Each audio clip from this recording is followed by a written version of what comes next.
Hello అండి. After marriage నేనైతే first time మా ఫ్యామిలీతో తిరుమల క్షేత్రాన్ని దర్శించుకోబోతున్నామండి. మేము మా బుడ్డోడితో వెళ్తున్నాము. ఇదైతే మాకు ఒక పెద్ద టాస్క్ అనే చెప్పుకోవచ్చు.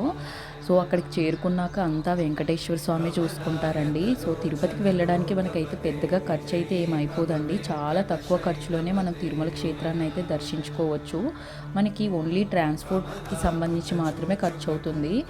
ఈవెన్ ట్రాన్స్పోర్ట్ కూడా కొండపైకి వెళ్ళడానికి టీటీడీ అందించే ఉచిత బస్సెస్ అవైలబుల్గా ఉంటాయి.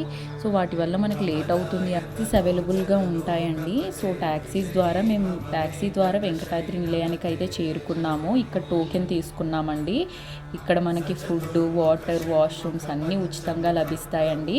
ఇక్కడైతే లగేజ్ అంతా ఇక్కడే పెట్టేసి ఫ్రెష్ అయితే అయిపోయి సుపథం ద్వారా స్వామివారి దర్శనం అయితే చేసుకున్నాము. మాకు దర్శనం జస్ట్ 40 మినిట్స్లోనే అయిపోయిందండి.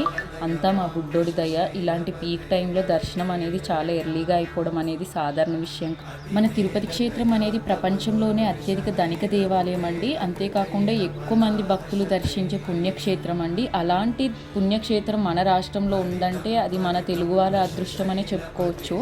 మన తిరుపతి గురించి వర్ణించాలంటే ఒక్కరోజైతే సరిపోదు. అక్కడ ఆహ్లాదకరమైన వాతావరణం గురించి కానీ, అక్కడ భగవంతుడి నామస్మరణ గురించి కానీ, తిరుమలలో అడుగడున వెంకటేశ్వర స్వామి అయితే కొలువుదీరు ఉంటారండి.